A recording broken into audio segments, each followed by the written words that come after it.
every time it snows, even though it snows so much here, I want to like run out and stand in it because I've just been in warm climates for so long. It feels like a novelty.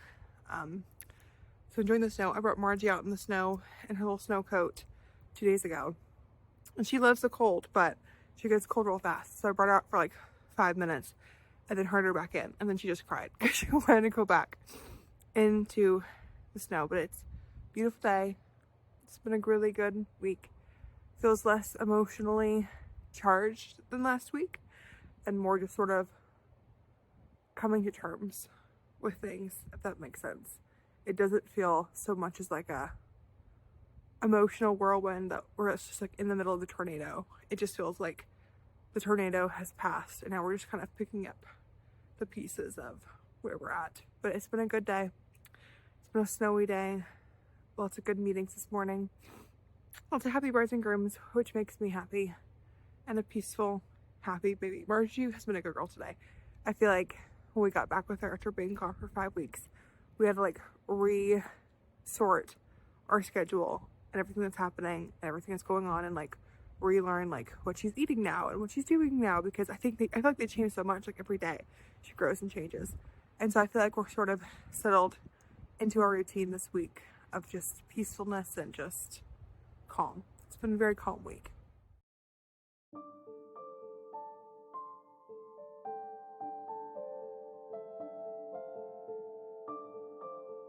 I was talking to my sister-in-law and I was like, Amber, some days are just like, if you, in order to like get through the day, you'd have to pretend like none of it ever happened.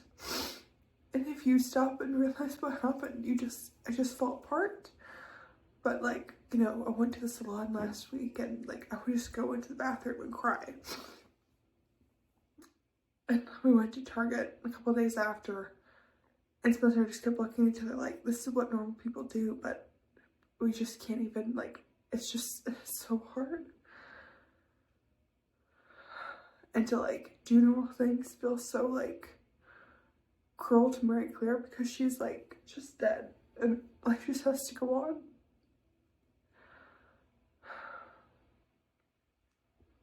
I have my first virtual meetings back tomorrow with Vince and McKenna, and I'm so excited to see all my beautiful brides and grooms, but I'm also just like, how am I gonna get through the day and not just cry? Because pretending that everything's fine is like, and everything is okay, it's like pretending none of this happened. It's like a flip that switches. It's like, oh, we're in the light, turn it on, flip on the light, nothing bad happened, everything's fine. But if you flip it back off, you just realize, oh, it's not fine. And my child is dead.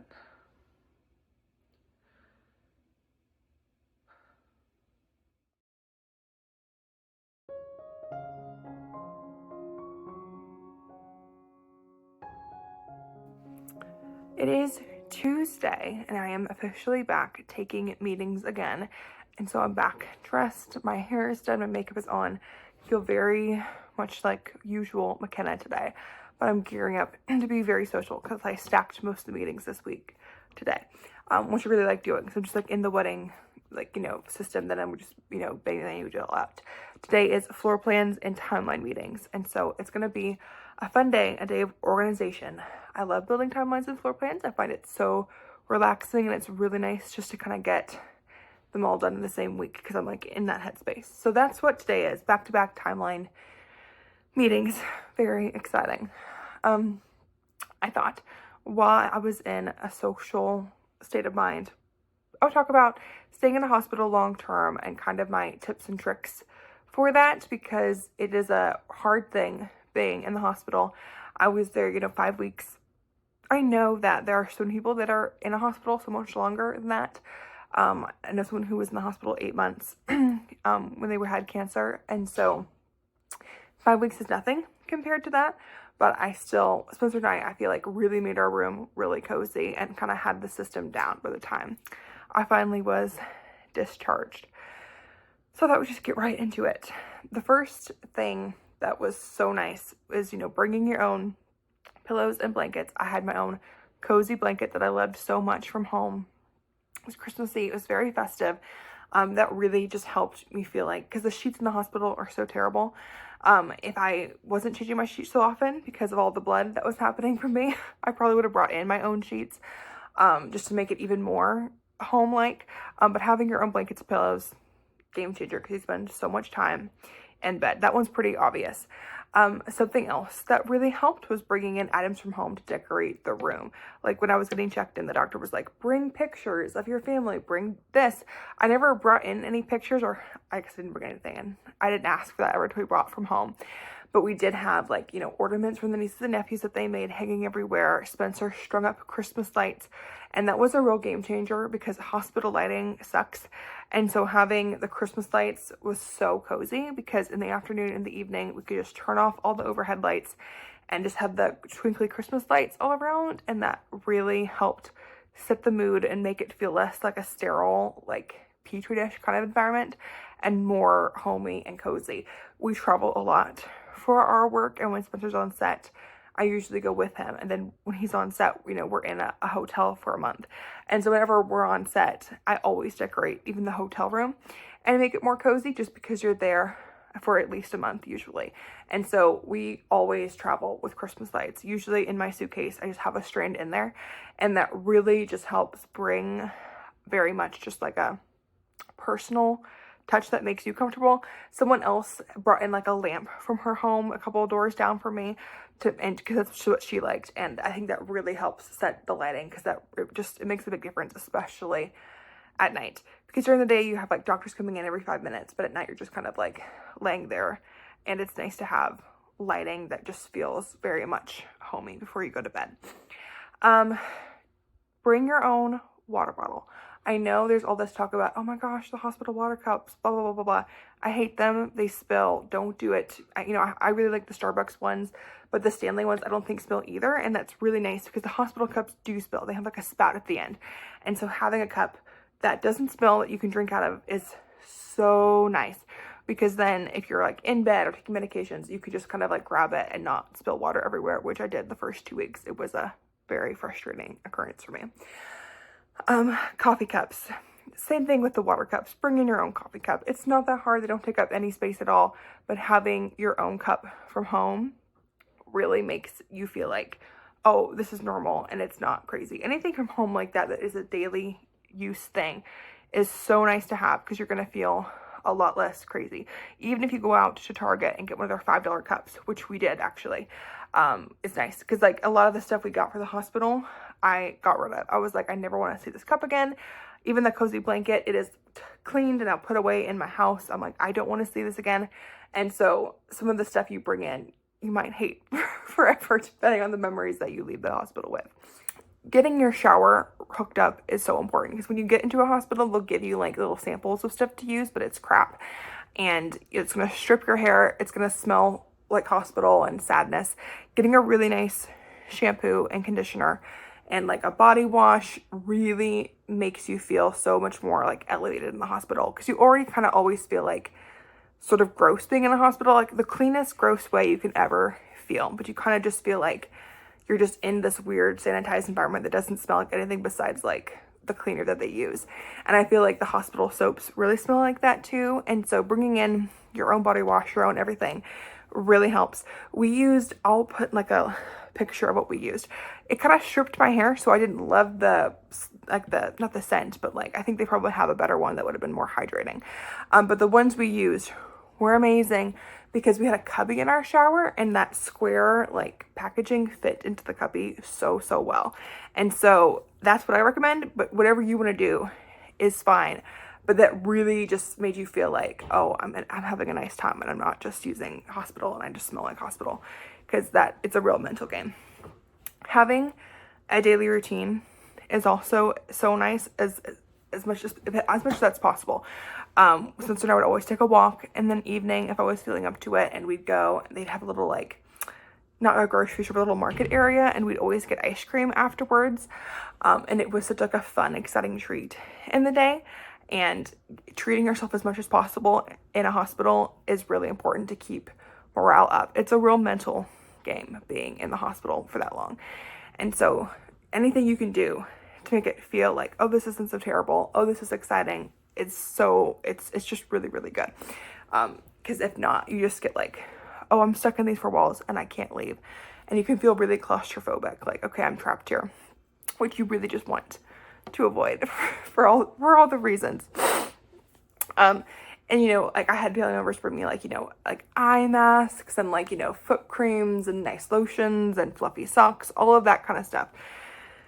It's just really good to make you just feel, like, pampered and not, oh, I'm just stuck here and I can't leave. Because that was really what I struggled with the most. I would just, like, stare out the window and, like, oh, I would love to go to the store or, like, leave and go home with my daughter, but I can't. And so all those things really, really help. Also, you can't have a candle like lit in your room because, you know, open flame, but you can get like candle warmers I've seen on Amazon, and they'll like warm the candle so you don't have to have an open flame, but you can have the scent. We got like those scent sticks that you get if you have an artificial Christmas tree, and we put them all throughout the room and we changed them once a week. It was part of our weekly routine. And that helped so much because when you walked into our room, it didn't smell like the hospital. It smelled like Christmas and a fir tree and happiness, and that was great. And you know, the nurses and doctors loved it. Every time someone came into our room, they're like, oh wow, it smells so good in here. We're like, yes it does. So those kinds of things really helped. I don't think there's any way to actually like enjoy being in a hospital and have a good time. I think no matter what happens, when you come out of it, you're just like, oh my gosh, that was horrible and I never want to be in a hospital again. But when you're in there long term, doing these things to kind of help you survive is crucial, because I really feel like the hardest part about it is mental. It's like a mental battle every day. Every time I'm going to sleep, every time someone came in to visit me, they would leave and the door would shut and I would just cry because they were going home and I wasn't. Especially when Margaret came to visit, because they would take Margaret and I would just like weep for an hour. And so anything you can do to help you, even if it feels excessive, even if it feels like, do I really need to do this? Like, this is crazy, is like, fine. Use every square inch of that room that you possibly can. Like, Spencer and I had every single cabinet organized to a T. That way, like, we could fit as much as possible, because you don't have much space, but you can fit a lot in not much space. And so, and an Apple. We brought in our Apple TV to hook into the hospital TV. That also, game changer. That should be the first thing you do. If you are in a hospital right now and can't get home, order it on Amazon and get it shipped to the hospital. That will change your life in the hospital. And we had to wait like a week and a half till our family brought ours in for us. But when we did, we were like, oh my gosh, it's amazing. Because, you know, you're not just on the hospital channels, which usually suck. So these are my hospital tips. I wish I didn't have them. I hope if people are watching this for those tips that you get out of the hospital soon and safely. My heart is with you. It is so incredibly challenging. I'm so grateful that I wasn't in there, because like I was battling, you know, cancer or something terrible, because I can't even imagine the mental headspace that would put you in. But my thoughts are with you. My prayers are with you. You will get out to one day. But take one day at a time and just like do little things every day that make you happy, even if it's ridiculous or dumb, because you have to survive.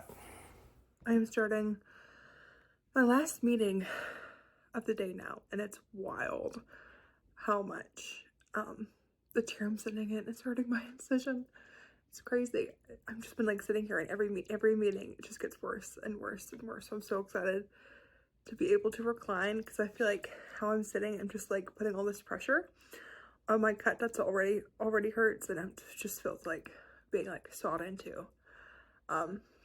It's been a good day of meetings, but I'm excited to lay down.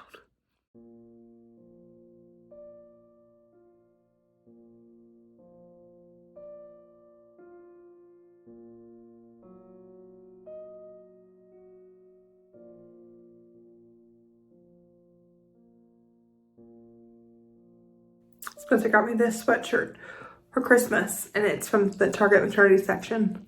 Of course, I was pregnant at Christmas, but Now I'm not, but I never really got to wear it, so I'm wearing it now. It is 3 weeks ago today that Mary Claire died.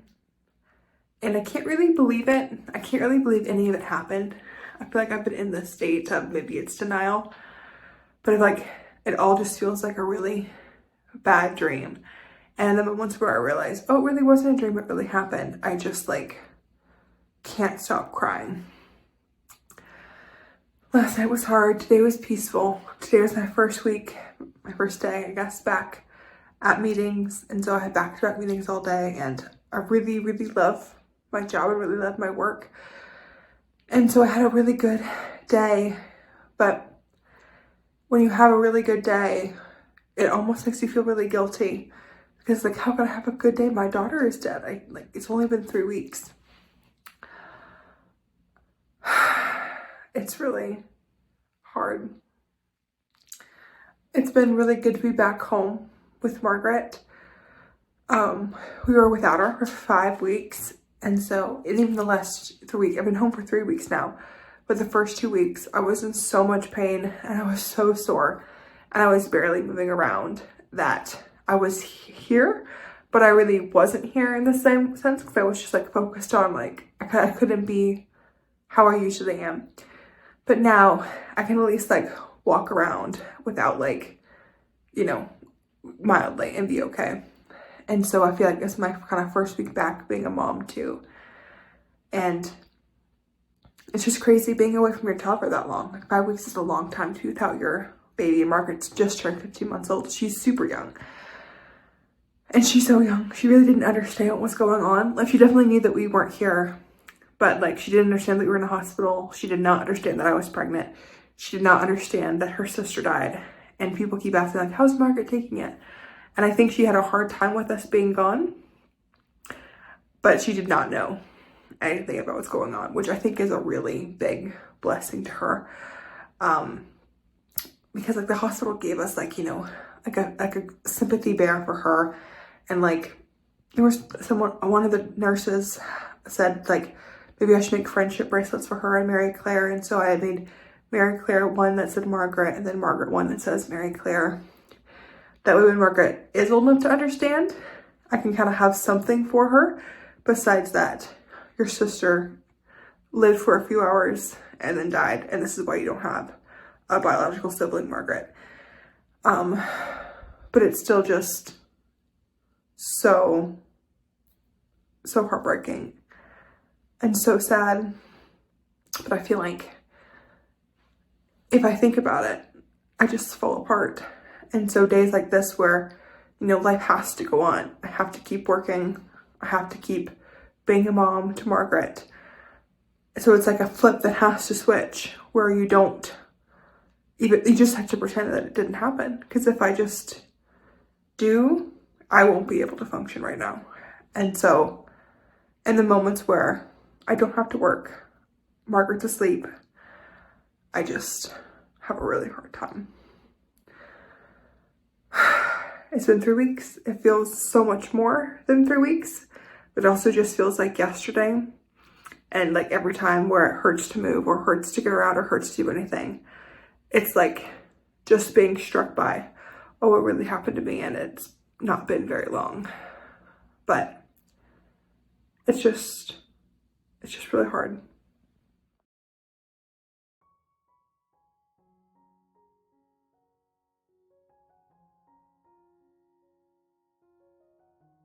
We just tucked Margaret in for bed. So if you hear her Tony box, that's what that is in the background. But I feel like this week we've been dealing with the grief more than just like, oh, this is what happened, it was terrible, Mary Claire died. I feel like the loss of her life, of an entire lifetime, kind of hits me a lot. It's been hitting me a lot this week. Like putting Margaret to bed, I'm reminded like how we put Mary Claire to bed and then she died 5 minutes later, which was horrible. But also that, we put Margaret to bed and we should be putting Mary Claire to bed too. And how much I just think Margaret would have just loved having a sister. and how she just would have just been enraptured with her, because Margaret just loves other kids. And so I feel like it's such a loss for me and Spencer, but also for Margaret too, because like her little sister died too. I don't know how we're gonna tell her about this, but she'll feel it later in her life when she's able to understand that she had a sister. Her sister's just not here anymore with her. It's really sad.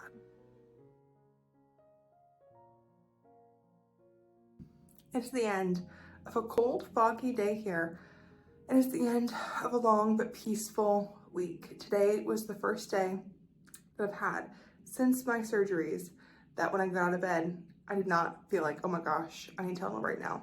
I got up and I was like, you know, I want Tylenol to handle this pain, but if I was out of Tylenol, I could survive this day, which was really nice and really encouraging, because at the beginning of the week, I was so fed up with it.